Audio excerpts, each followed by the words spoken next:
전하리라 함이니이다 아니라. 아멘. 오늘은 어떻게 자신의 신앙을 변증해야 하는가라고 하는 제목으로 우리 하나님 말씀을 나누도록 하겠습니다.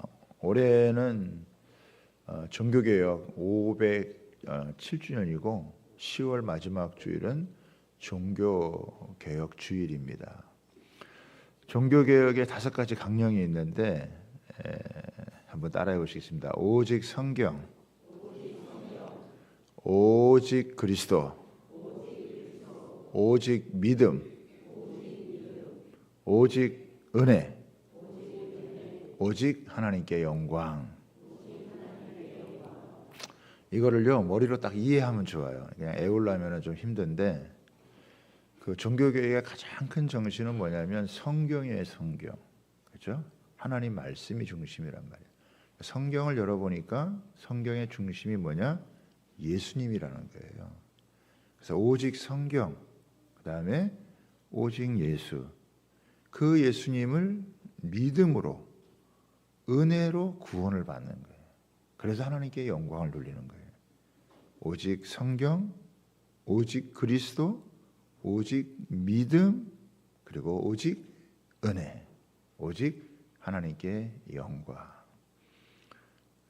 그래서 507년 전에 이런 모토를 가지고 종교개혁을 이루어서 오늘에까지 이제 이르게 된 것입니다.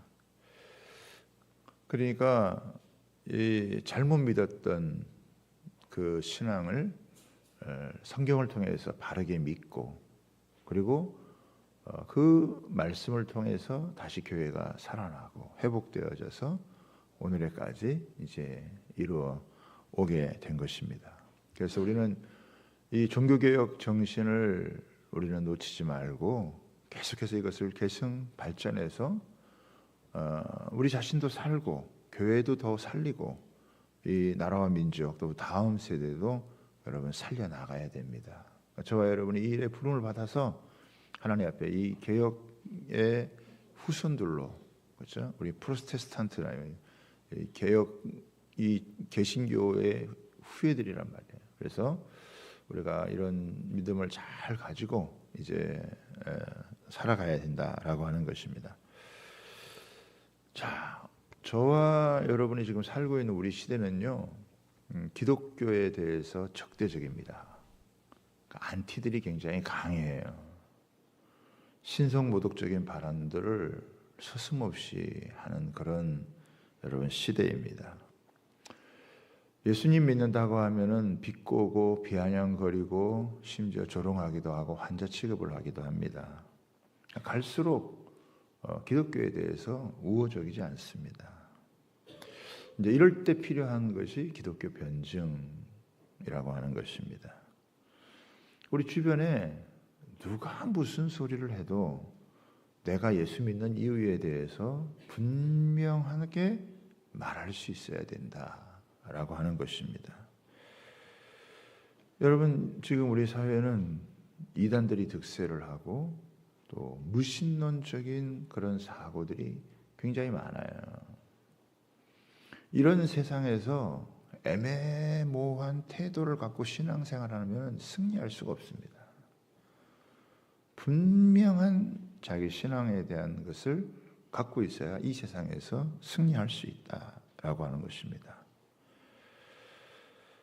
다른 사람들에게 내가 왜 예수를 믿는지 나름대로 그것을 정리해서 분명하게 얘기할 줄 아는 그런 사람이 돼야 돼. 그냥 교회를 왔다 갔다 하는 사람이 아니고 내가 믿는 게 뭔지에 대해서 분명하게 얘기를 해줘야 된다라고 하는 것입니다. 저는 이런 면에서 보면은 바울 사도보다 더 좋은 모델이 없어요. 그렇지 않습니까? 폭도들 앞에서, 공회 앞에서, 벨릭스라고 하는 총독 앞에서, 그리고 아그리빠라고 하는 왕 앞에서 자기가 믿는, 자기는 왜 신앙생활을 하는지, 왜 예수 믿는지, 예수 믿는 게 된 게 무엇인지에 대해서 아주 담대하게 여러분 선포합니다. 변증하는 거죠. 그래서 이 6번에 걸쳐서 이 사도행전에 보면은 바울의 개인적인 간증, 자기 변증이 여러분 나오게 되어지는 거예요. 그래서 26장에는 바울 사도가 가장 이렇게 정교하게 자기의 그 신앙 변증에 대해서 아그리파 왕에게 전하는 그런 내용이다라고 하는 거예요. 그래서 뭐 바울도 너무나 적대적인 사람들, 또 자기를 죽이려고 하는 사람들 앞에서 이렇게 자기가 믿는 예수님에 대해서, 신앙에 대해서 분명하게 얘기를 했잖아요. 그럼 우리에게 너무 좋은 모델이죠. 우리도 갈수록 적대적인 세상 속에서 우리가 신앙생활을 하는데 우리가 예수를 믿는지, 우리의 신앙에 대해서 분명하게 얘기할 수 있어야 되는데, 바울을 통해서 우리가 배울 수 있는 게 여러분 있다라고 하는 거예요. 분명하게 우리가 배울 수 있어요. 그래서 오늘 3가지 부분을 이렇게 쭉 살펴보는데, 첫 번째는 뭐냐면 예수님 믿기 전에 부끄러운 과거라도요 솔직하게 고백합니다. 그렇죠? 바울이 굉장히 솔직하게 자기 고백을 해요. 바울 사도는 자기가 바리새인 출신이고 또 어떻게 하나님을 섬겨왔는지, 믿어왔는지에 대한 것들을 쭉 여러분 이야기를 합니다. 그러면서 6절, 7절에 보면 이런 얘기를 해요. 이제도 여기 서서 신문을 받는 것은 하나님이 우리 조상에게 약속하신 것을 바라는 까닭이니, 이 약속은 우리 12지파가 밤낮으로 간절히 하나님을 받들어 섬김으로 얻기를 바라는 바인데, 아그리빠 왕이여, 이 소망으로 말미암아 내가 유대인들에게 고소를 당하는 것이니이다. 그러니까 이스라엘 백성들에게는 간절한 소망이 있었는데, 그게 뭐냐면 하나님께서 메시아를 보내준다라고 하는 거예요. 그런데 하나님께서 그 메시아를 보내주셨어요. 그 메시아가 누구냐? 바로 예수 그리스도라고 하는 거예요. 그런데 이 예수님을 알아보지를 못한 거예요. 그 사람들이 십자가에 못 박혀 죽였고 그것으로 끝났다 이렇게 생각을 한 거죠. 그 예수를 유대교의 이단자로 생각을 합니다. 그 예수님이 십자가에 처절하게 죽고 끝났는데 아직도 그 예수를 믿고 따르는 사람들이 있다. 이들에 대한 분노가 일어나가지고 이런 것들은 싸그리 없애버려야 된다, 이런 마음을 가지고 바울 사도가 어떻게 해요? 이들을 잡아 죽이려고 여러분 한 것이죠. 여러분 9절에 한번 보시기 바랍니다. 9절에 보면 이렇게 나오죠. 나도 나사렛 예수의 이름을 대적했다. 그리고 많은 일을 행하여야 될 줄 스스로 생각을 하는 거예요. 그렇죠.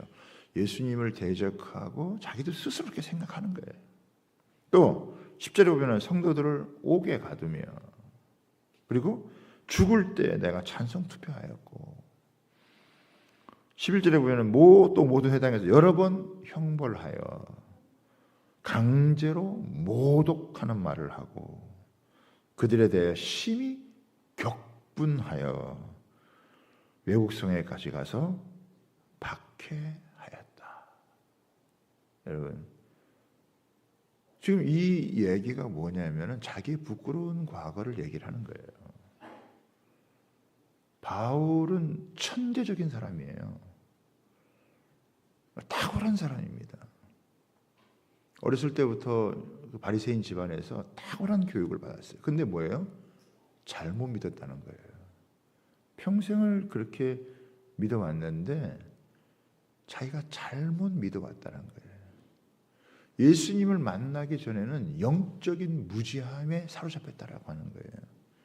영적 무지함이 무서운 게 뭐냐면, 여러분, 영적 무지함이 무지막지한 행동을 낳는다라고 하는 거예요. 영적으로 무지한 것으로 끝나지 않아요. 영적 무지함을 갖고 있는 사람이 열심히 있으면 그게 사람 죽이는 일을 하는 거예요. 자기는 하나님을 위해서 한다고 하지만 결국은 하나님을 대적하는 일을 하고도 자기가 옳은 일을 하고 있다고 착각을 하고 살아가는 거예요. 자기가 그 장본인이다라고 얘기하는 거예요. 자기는 잘 믿는 줄 알았어요. 자기는 괜찮은 인간인 줄 알았어요. 오히려 예수 믿는 사람들이 이단자고 저들을 없애는 것이 자기는 하나님을 위한 것이라고, 민족을 위한 것이라고 생각을 했단 말이에요. 그런데 예수님 만나기 여러분 전에 자기가 얼마나 영적인 무지한 자였는지를 고백하는 거예요. 여러분 똑똑한 사람이거든요. 유능한 사람이거든요. 천재적인 사람이거든요. 예수님 만나기 전에는 어떻게 다 영적 무지 속에 있는 거예요. 영적 무지 속에 있는 사람이 열심히 있으면 훨씬 더 위험한 겁니다. 여러분 어렸을 때부터 성경을 배웠는데 성경의 가장 중요한 핵심을 이해를 못한 거죠. 그래서 성도들을 옥에 가두고 죽이고자 하는 그런 일들을 하게 된 거예요. 얼마나 이 영적인 무지가 무지막지한 과격한 행동을 나왔는지, 막 격분했다 그러고 형분했다 그러고 단어 자체들이 굉장히 이렇게 적대적이고 거세게 이렇게 나오잖아요. 여러분 전 세계적으로 또 우리나라에서 벌어지는 수많은 일들은요 영적인 무지 때문에 여러분 오는 것입니다. 예수님을 만나지 못하면요 성경을 읽어도 성경의 핵심을 놓쳐버려요. 우리는 이제 소위 자유주의 신학이라고 얘기를 합니다. 자유주의 신학. 자유주의 신학은 뭐냐면 천국이 어디냐, 지옥이 어디냐, 사랑의 하나님이 지옥을 만들 필요가 없다 이렇게 얘기를 합니다. 똑똑한 사람들이 그런 얘기를 해요. 유능한 사람들이 그런 얘기를 합니다. 천국도 없고 지옥도 없는데 예수님이 이 땅에 오셔가지고 하나님의 아들이 이 땅에 와가지고 십자가에 그렇게 비참하게 죽을 이유가 없잖아요. 뭐 하려고 또 예수님이 그렇게 죽으세요? 그렇지 않겠습니까? 천국도 없고 지옥도 없는데, 근데 그런 사람들이 신학자라고 얘기를 해요. 그렇게 여러분 떠듭니다, 여러분. 그 성경을 봐도 안 보이는 거예요. 구약 성경에 메시아에 대한 이야기를 그렇게 많이 해주고 예수님께서 말씀을 따라 오셨지만 어떻게 해요? 그게 안 보이는 거예요. 이게 영적인 무지예요. 이게 똑똑하다고 배운다고 이게 아는 게 아니라 이거예요. 예수님 못 만나면, 예수님 만나지 않으면 인간이 스스로 이렇게 변할 수가 없다라고 하는 거예요. 종교 행위가 이 사람의 영적인 눈을 띄워주는 게 아니에요. 그러니까 막 불의와 불법을 서슴없이 행하는 것입니다.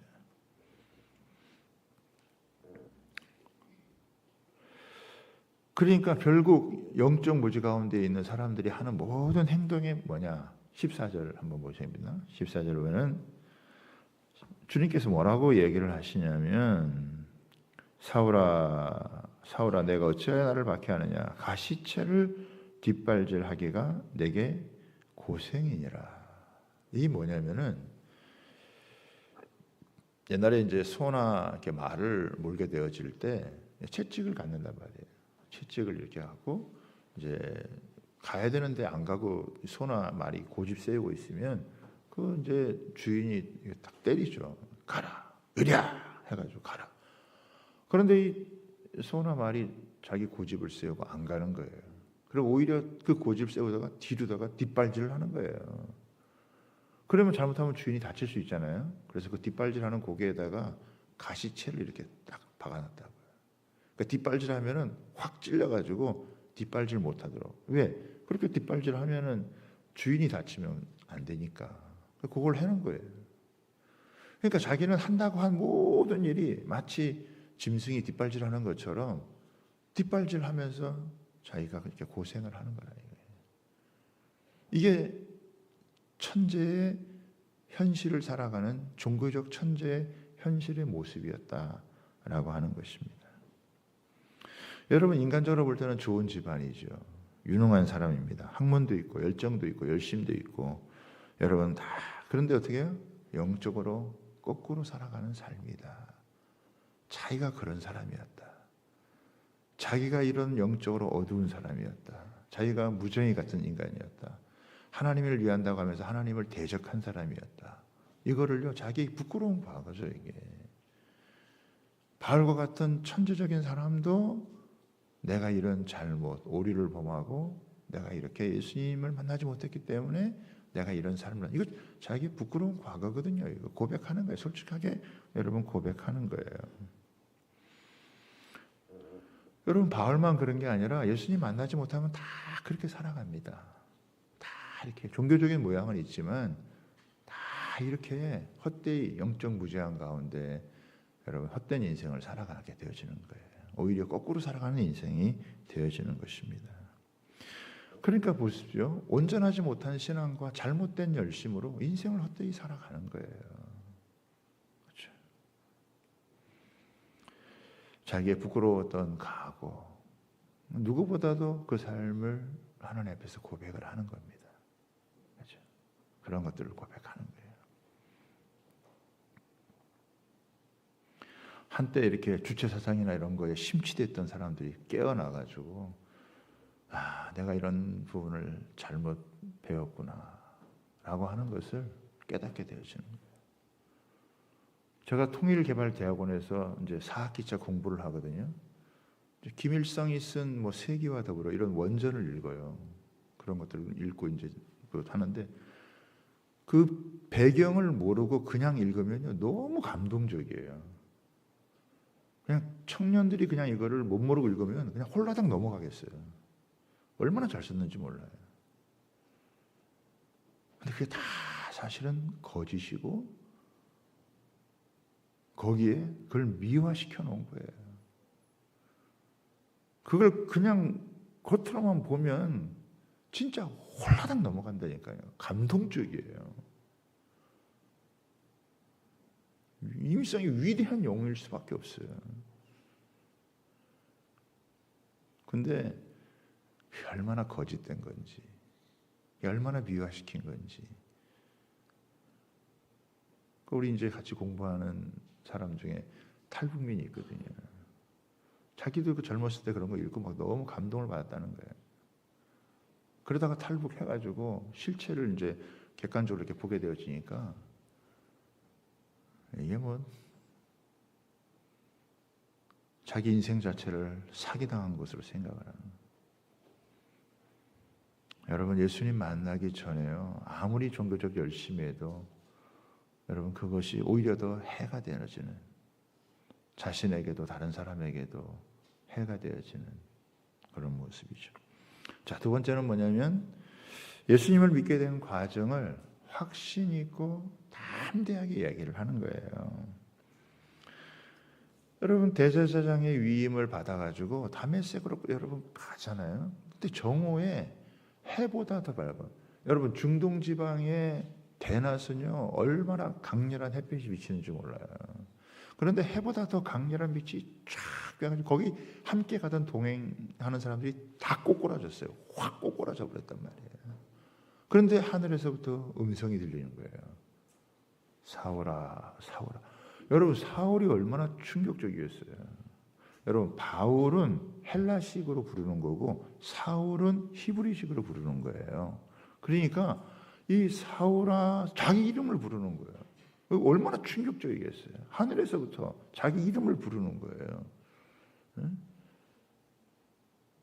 그런데 이게 좋게 부르는 게 아니잖아요. 지금 어찌하여 네가 나를 핍박하느냐. 이 사울이 그냥 충격을 모은 거죠. 네가 지금 무슨 짓을 하느냐. 지금 이 얘기 아니에요. 그러니까 막 주님께서는 갑자기 이렇게 이야기를 하는 것이죠. 여러분 기독교 신앙은 이렇게 사람이 하나님을 찾는 게 아니에요. 하나님이 사람을 찾아오시는 거예요. 이 사울이 어떻게 스스로 자기가 찾아서 하나님을 알겠어요. 그러니까 자기가 하나님을 찾는 게 아니에요. 하나님이 찾아와 주시는 거죠. 뜻하지 않은 장소에서 뜻하지 않은 시간에 어떻게 보면 가장 기독교에 대해서 가장 적대적인 순간에 한순간에 주님이 그를 바꿔요. 그러니까 꼬꾸라지는 거예요. 한순간에. 완강하고 완악한 사람들이라도. 사실은 어떻게 보면 바울은 못된 사람은 아닌 것 같아요.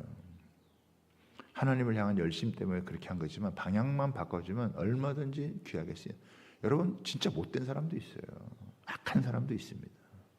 그런데 바울은 그런 건 아니었던 것 같아요. 아마 하나님 앞에서 종교적인 그 열심, 잘못된 열정, 근데 이거 방향만 바꿔주면 얼마든지 옳게 사용되어질 수 있는 사람이니까 주님께서 그를 이렇게 찾아가는 불가항력적인 이건 능력이죠. 그래서 우리 기독교 신앙에서도 뭐냐면 이게 불가항력적인 은혜라는 얘기를 해요. 예. 누가 이거를 막을 수가 없어요. 하나님이 이렇게 그 사람을 만나주시면, 주님이 만나주시면 거부할 수가 없다 이거예요. 자기가 우리가 예수님을 믿죠. 내가 예수님을 믿는다 그러죠. 내가 결단하고 내가 교회에 나오고 내가 예수 믿는다고 이렇게 얘기를 해요. 여러분 우리가 그러는 것처럼 보여요. 그러나 내가 예수님을 맞도록 만들어준 것도 하나님의 은혜예요. 하나님의 역사예요. 우리는 그걸 하나님의 은혜로 받는 거예요. 내가 자랑할 게 없는 거예요. 감사한 거죠. 내가 무슨 잘해서 똑똑해서 유능해서 믿는 게 아니에요. 하나님 나를 찾아와 주셔서 내가 안 믿을 수 없도록 나를 만들어 주신 거예요. 바울은 그 얘기를 하는 거예요. 내가 뭐 예수 믿으려고 해서 믿은 게 아니다. 하나님이 나를 찾아와 주셨다. 예수님이 나를 찾아와 주셨다. 언제 찾아왔느냐? 내가 가장 예수님을 대적하는 그때, 저는 이게 소망이라고 생각해요. 지금도 여러분 얼마나 여러분 기독교를 폄하하고 예수님에 대해서 적대적이고 대적한 사람들이 많습니까? 교회를 미워하고. 저는 그래도 소망이 있다고 생각해요. 왜? 아니 바울을 변화시키신 주님이 계시다면 그런 사람들 여러분 지금은 그렇게 변화되지 않고 그렇게 욕을 하도 언젠가 또 변화될 거란 말이죠. 모르는 거예요 그건. 옛날에 울산대 법대 다니던 그 이정훈 교수 같은 사람도 여러분 그런 사람이잖아요. 종자연을 만들어 가지고 기독교를 갖다가 이렇게 어떻게든지 말살시키려고 했던 사람이 그냥 기독교 TV 보다가 그냥 예수님을 믿고 뒤집어지는 역사라다. 혀가 그냥 꼬여가지고 말이 나오지 않는. 아니 기독교를 비판하려면은 기독교를 알아야 되겠다 싶어가지고 그냥 TV 들어가서 보다가 그냥 거기서 회개하고 돌이키고 하는 이런 일이 벌어요. 그러니까 가장 적대적인 사람이 가장 놀라운 사람으로 변화될 수 있다라고 해요. 이게 우리의 희망이에요. 사람의 힘으로 못합니다, 여러분. 제가 아는 사람들 중에서도요, 진짜 완강하고 완고하고 적대적인 사람들, 자기 머리 믿고 신앙을 우습게 하는 사람들, 근데 그 사람들이 예수 믿고 변화되더라고요. 왜? 불가항력적인 하나님의 은혜가 임하니까 안 믿을 수가 없는, 변화가 안 될 수가 없는 그런 여러분 삶이더라고 하는 것이죠. 사울아, 사울아, 내가 어찌하여 나를 박해하느냐. 분명하고 똑똑한 소리를 여러분 들었습니다. 자기는 신자들을 박해한다고 생각했는데 예수님이 자신을 박해한다고 말씀하시는 거예요. 여러분 왜 그렇습니까? 교회는요 그리스도의 몸이에요. 교회는 그리스도의 몸이기 때문에 성도들은 여러분 그리스도의 몸이에요. 그렇기 때문에 신자를 박해하는 것은 결국 주님을 박해하는 거야. 이 교회의 큰 위로죠. 우리가 박해받을 때, 우리가 어려움을 겪을 때 주님은 우리보다 더 아파하시고 자신이 박해받는 것으로 생각을 하시는 거니까 그 얼마나 교회에는 큰 위로가 되겠어요. 또 본인에게는 얼마나 큰 여러분 충격이 여러분 되겠습니까? 그러면서 이 사울이 묻습니다. 주님 누구이십니까? 도대체 당신은 누구십니까? 라고 물어보니까 나는 내가 박해하는 예수라. 그러면서 사명을 줍니다. 사명을 주는 내용이 16절에서 나오게 됩니다. 16절부터 한번 볼까요? 일어나 너의 발로 서라. 내가 내게 나타난 것은 곧 내가 나를 본 일과 장차 내가 내게 나타난 일로 너로 종과 증인을 삼으려 함이니 이스라엘과 이방인에게서 내가 너를 구원하여 그들에게 보내어 그 눈을 뜨게 하여 어둠에서 빛으로 사탄의 권세에서 하나님에게로 돌아오게 하고 죄 사함과 나를 믿어 거룩하게 된 무리 가운데서 기업을 얻게 하려 하시며 하나님이 부르시면은 목적이 있어요. 하나님께서 아브라함을 부르실 때에도 내가 너를 부른 것은 내가 너에게 복을 주고 너를 통해서 천하 만민이 복을 얻게 할 것이다. 그러니까 이게 하나님이 부르시면 목적이 있는 것이죠. 그래서 이런 극적인 순간에 예수님을 만나고 자기가 경험하고 사명을 받았다는 것에 대해서 여러분 고백을 합니다. 그러니까 이 말을 듣고 있던 베스토가 뭐라고 얘기를 합니까? 바울아, 네가 미쳤도다. 네 많은 학문이 너를 미치게 했다. 이렇게 얘기합니다. 그랬더니 바울이 뭐라고요? 맞받아치는 거예요. 베스도 각하여, 내가 미친 것이 아니라 참되고 온전한 말을 하나이다. 담대하고 확신 있게 여러분 이야기를 하는 거예요. 내가 왕께 담대히 말하노니 이 일에 하나라도 아시지 못함이 없는 줄 아나이다. 이 일은 한쪽 구석에서 행한 일이 아니라고 하는 거예요. 이스라엘 전체가 다 아는 이런 일인데, 그러면서 이 총독 앞에서도 굴하지 않아요. 그러니까 아그리빠 왕이 뭐라고 얘기하냐면, 내가 적은 말로 나를 권하여서 그리스도인이 되게 하는도다라고 이야기를 합니다. 그랬더니 바울이도 뭐라고 하냐면, 내가 말이 많으나 적으나 당신뿐만 아니라 오늘 내 말을 듣는 모든 사람이 다 이렇게 결박한 것 외에는 다 나와 같이 되기를 원합니다. 나와 같이 예수 믿고 구원받는 하나님의 사람 되기를 원합니다. 이거를요, 그 왕 앞에서도 조금도 쫄지 않고 당당하게 여러분 외쳤다 이거예요. 증거했다 이거예요. 너무 놀랍지 않습니까? 그렇죠? 총독 왕 그 앞에서 바울은 자기가 믿는 이 신앙에 대해서 여러분 조금도 두려워하지 않고 담대하게 확신 있게. 여러분 바울 사도가 로마서를 기록하면서 내가 복음을 부끄러워하지 아니하노니 이 복음은 모든 믿는 자에게 구원을 주시는 하나님의 능력이 됨이니라. 너희가 이 세상에 살아가면서 예수 믿는 걸 부끄러워하면 하나님 앞에서 내가 너희들을 부끄러워할 것이다. 예수 믿는 거 숨기고 부끄러워하고, 여러분 아니 세상에 예수 믿는 것보다 자랑스러운 일이 없는데 뭐 예수 믿는 것을 부끄러워할 수가 있습니까? 예수 믿는 일을 왜 부끄러워해야 되죠? 여러분 사탄의 권세예요. 거짓에 사로잡혀가지고 자기 인생을 수이고 살아가는 사람들이 얼마나 많은데, 예수님 믿고 자기 죄를 깨닫고 자기의 삶이 새로워지고 자기만이 아니라 이제는 자기 중심에서 벗어나서 하나님을 위해 이웃을 위해 살아가는 그런 삶을 살아가는데 왜 부끄러워요? 어떤 사람은 성경책 들고 다니는 것도 부끄러워가지고 신문지 이렇게 싸가지고 이렇게 다닙니다.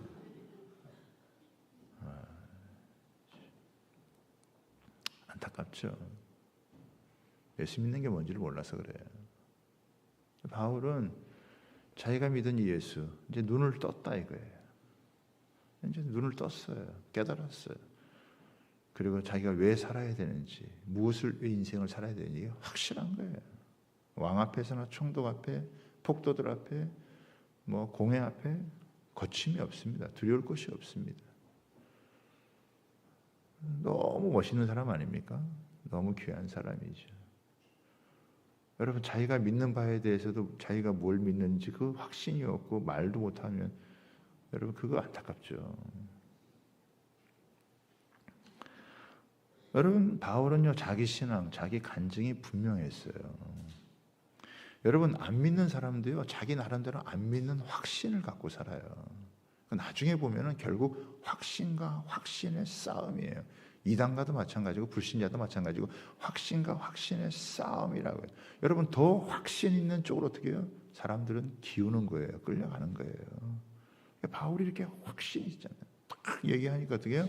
나중에 아그리빠 왕과 베스도가 이 사람에게 뭐 결박할 만한 거나 죽일 만한 거 찾지 못하다. 그래서 거기에 수긍하는 거예요.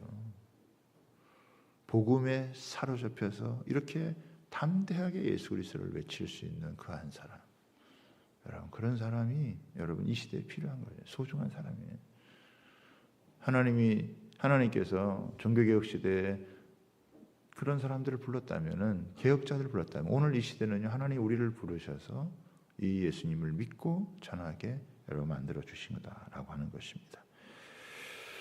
자, 세 번째, 예수님 만난 후에요, 자신의 삶의 변화를 이제 나눕니다, 여러분. 바울은 지금까지요, 자신의 엄청난 이 사건을 갖다가 얘기를 해요. 증거를 합니다. 그런데 여러분 지금 뭐라고 얘기를 하냐면 19절 한번 보겠습니다. 아그리빠 왕이여, 그러므로 하늘에서 보이신 것을 내가 거스리지 아니하고. 그러니까 하늘로부터 부름을 받았다는 거예요. 그 예수님으로부터 사명을 받은 거죠. 어둠 가운데 있는 사람에게 눈을 띄워주고 사탄의 권세에 있는 사람들에게 하나님의 나라를 옮겨주는 이 복음을 전하라는 사명을 받은 거예요. 그래서 어떻게 합니까? 바울이 즉각적으로 순종한 얘기를 해주는 거예요. 내가 이 복음을 듣고 나는 지금까지 변화된 게 뭐냐면 복음에 합당한 삶을 살려고 왔다는 거예요. 그냥 머리로 그냥 믿고 이해하고 고개 끄덕이는 게 아니라 자기 삶 전체가 예수님을 만난 다음에 변화되었다는 거예요. 혁명적인 변화죠. 이거. 근본적인 변화예요. 아드 폰테스예요. 본질의 변화, 근원적인 변화, 내적인 변화, 자기 인생이 총체적으로 변화를 해서 그 진짜 변화는 뭐냐면요, 예수님을 따라 살아가는 거예요. 그냥 십자가 바라보고 예수님 믿는 거 끝나는 게 아니라 예수님을 따라 살아가는 제자의 삶을 살아가는 게, 그게 진짜 여러분 믿는 거죠. 바울의 변증에 힘이 있는 게 뭐냐면 그 사람이 믿는 거에 그 믿음에 대한 삶이 담보가 됐기 때문에 힘이 있는 거예요. 자기가 믿는 거하고 따로 사는데 무슨 힘이 있겠어요? 그 힘이 없어요. 교회를 첫날 만날 다녀도요, 별로 힘이 없어요. 근데 자기가 믿는 대로 딱 순종해 살잖아요. 힘이 생겨요. 근데 어려워요. 사실 바울이 순종할 때 어려움이 많았다고요. 동족들에게도 왕따 당하고 별별 위험을 여러분 다 겪었다는 거예요. 그런데 그래서 이 이방인들에게까지 가서 복음 전하고 회개하고 전하라고 해서 이것 때문에 어떤 일이 벌어졌냐? 21절 보겠습니다. 유대인들이 성전에서 나를 잡아 죽이고자 했다. 이거 굉장히 어려움이죠. 여러분, 복음을 들고 살아가는 일은요, 위험한 일입니다. 그죠? 왜 사람들이 예수님을 잘 안 따라 사느냐? 어렵거든요. 왜? 대적을 만나게 되거든요. 예수님을 죽였던 사람들이 예수 믿는 바울도 죽이고자 해요. 자기가 그 예수 믿는 사람들을 잡아 죽이고자 했는데 이제 자기가 다른 사람들로부터 그런 공격을 받게 된다는 걸 알게 되어지는 거예요. 그러니까 어렵죠, 사실은. 그러니까 자기가 이 바울 사도가 이렇게 복음을 위해 살고자 할 때 유대인들이 나를 잡아 죽이고 위해서 내가 지금 이 자리에 서 있는 거다라고 이야기를 여러분 하는 거예요. 그렇지만 나는 어떻게 해요? 이거를 포기할 수 없다. 나는 이 복음을 위해서 나는 내 인생을 걸고 살아간다. 이 얘기를 지금 하는 겁니다. 자, 그러면서 22절을 보겠습니다. 22절을 보면 이런 말이 나와요. 하나님의 도우심을 받아. 여러분, 이게 놀라운 거예요. 여러분, 기독교인의 삶, 크리스찬의 삶은요, 하나님의 말씀을 따라 순종해 가는 삶인데 그 순종해서 살아가는 삶이 위험해요. 어려워요. 편안하지가 않습니다. 그런데 뭐가 중요하냐면 그렇게 어려움들이 많은데 그 모든 어려움에서 하나님의 도우심으로 승리하는 거예요. 마치 여러분 낭떠러지에서 떨어지는 것 같아요. 낭떠러지에서 떨어져 봐야 하나님이 이렇게 받아주시는 걸 경험해요. 신앙은 여러분 모험이에요. 모험 없이 신앙이 성장할 수 없어요. 여러분, 신앙이 언제 크느냐? 벼랑 끝에서 신앙이 큽니다. 벼랑 끝에 떨어져 본 사람들이 자신을 받아주시는 하나님을 경험하는 거예요. 하나님이 살아계시는구나. 순종하지 않으면, 하나님이 말씀해 주셔도 순종하지 않으면 뭐 어려움 겪을 일도 별로 없겠죠. 그러나 하나님의 살아계심을 경험하기도 어렵다. 벼랑 끝에 떨어져 본 사람이 자신을 받아주시는 하나님의 살아계심을 경험을 하는 것이죠. 여러분, 많은 사람들이 어려움이 닥치면 한 걸음 뒤로 물러가는데 바울은 어려움을 감수하고 한 걸음 한 걸음 앞으로 나갔다는 거예요. 그랬더니 하나님의 도우심으로 내가 높은 사람이나 낮은 사람이나 지금까지 내가 죽지 않고 복음을 전하며 내 사명을 완수할 수 있었다 이야기를 하는 것입니다. 하나님을 등지고 살았던 지난날의 삶을 청산하고 이제 하나님께 돌아와서 믿음을 가지고 살아가는데 이전처럼 살 수가 없죠. 예수님을 믿고 살았던 이 삶은 이제 예수 그리스도의 십자가의 죽음과 부활을 전하면서 마치 죽는 것 같은 인생이나 다시 살아나는 부활하는 그런 하나님의 도우심이 자기 인생의 모든 순간 가운데 함께 있다라고 하는 것을 여러분 고백하는 것입니다. 참 신기한 게요. 신앙생활에 신기한 게 뭐냐면 가장 위험한 순간에 가장 감동적인 은혜를 받는다라고 하는 것입니다. 여러분, 가장 위험한 삶은 하나님의 부르심에 응답하지 않고 자기 멋대로 살아가는 것입니다. 여전히 자기가 주인 돼서 자기 마음대로 살아가는 게 가장 위험한 삶입니다. 이제 예수를 믿는다는 것은 내가 살고 싶은 대로 사는 것이 아니라 하나님이 나를 부르신 목적을 따라서 살아가는 것이다 라고 하는 것입니다. 사랑하는 여러분, 하나님을 만나지 못하면, 주님을 만나지 못하면 내가 누군지, 내가 어디로 가는지, 내가 무엇을 위해 사는지 모르고 그냥 세상의 소모품으로 그냥 전락하게 됩니다. 자기를 발견하지 못한 사람이 자기다운 삶을 살아갈 수가 없어요. 그래서 인생의 허물을 경험하게 되어지는 것입니다. 하나님 없는 인생이 행복할 수가 없어요. 여러분, 바울의 이런 확신에 찬 간증 얼마나 위력적인 거예요. 우리도 마찬가지예요. 내가 예수 믿는지에 대한 분명한 것을 딱 붙들고 살아가면 그 간증이 위력적인 것이죠. 저도 고3 말 예배 예수님 만나고 그렇게 예수님 없이 살아왔던 허무한 삶을 벗어나서 예수님을 만나 예수님을 위해 살고 싶은 마음으로 이 길을 여러 번 걸어오면서 하나님 주시는 진정한 행복을 누리면서 살아가는, 어려움이 없었다는 게 얘기가 아니에요. 매일 새벽 기도하는 거 쉬운 일 아닙니다, 여러분. 매일 설교 준비해가지고 하는 거 쉬운 일 아니에요.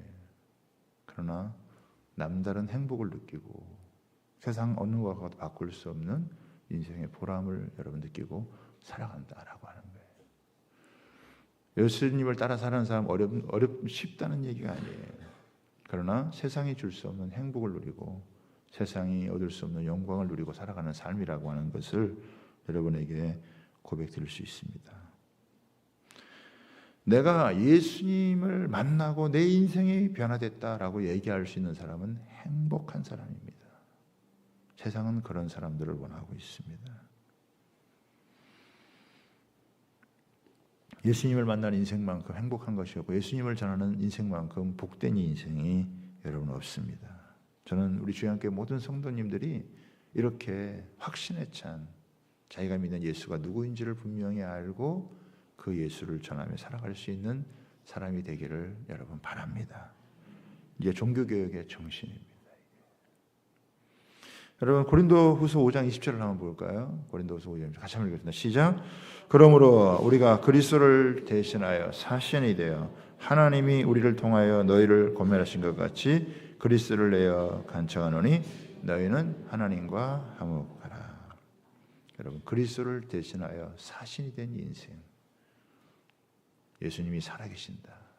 예수님이 우리 죄를 용서하시고 우리를 구원하시고 우리의 인생을 새롭게 하시고 또 그 예수님을 통해서 이 땅에 사람들이 변하고 달라지고 새로워진다.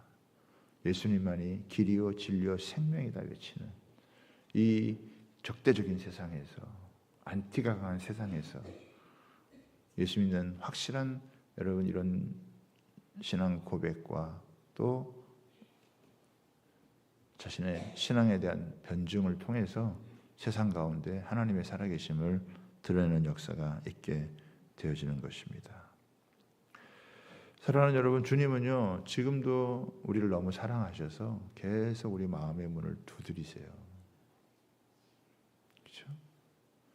우리 마음의 문을 열면 예수님은 우리 안에 들어오시고 우리가 더불어 먹고 마시고 우리가 주와 더불어 먹고 마시면서 주님과 함께하는, 그래서 이 세상 가운데에서 흔들리지 않는 그런 인생을 살게 하실 줄 믿습니다. 예수 믿기 전에 참 부끄러운 그런 모습이 있었습니다. 솔직하게 고백했죠. 그러나 예수님을 만나게 된 그 은혜를 담대히 선포하고 또 나누고 뿐만 아니라 자기의 삶이 변화된 모습을 가지고 예수를 증거하는, 여러분 이 모습이요 오늘 이 시대에도요 동일하게 적용되어지고 나눠줄 수 있는 것이라고 하는 사실. 그래서 침묵하지 않고 때로는 말할 때는 말할 수 있는 용기를 가지고 설 수 있는 것, 이게 굉장히 중요한 것입니다.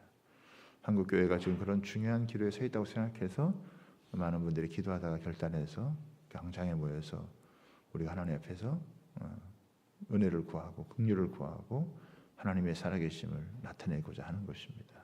여러분 종교개혁 주간에 여러분 각자 여러분 하나님 앞에서 양심적으로 내가 예수를 믿는 사람으로서 또 예수님을 확실하게 내가 전해야 될 사명을 받은 사람으로서 그냥 앉아있지 않고 행동할 수 있는 그런 여러분 되기를 주님의 이름으로 부탁을 드립니다. 기도하겠습니다. 같이 한번 기도하겠습니다.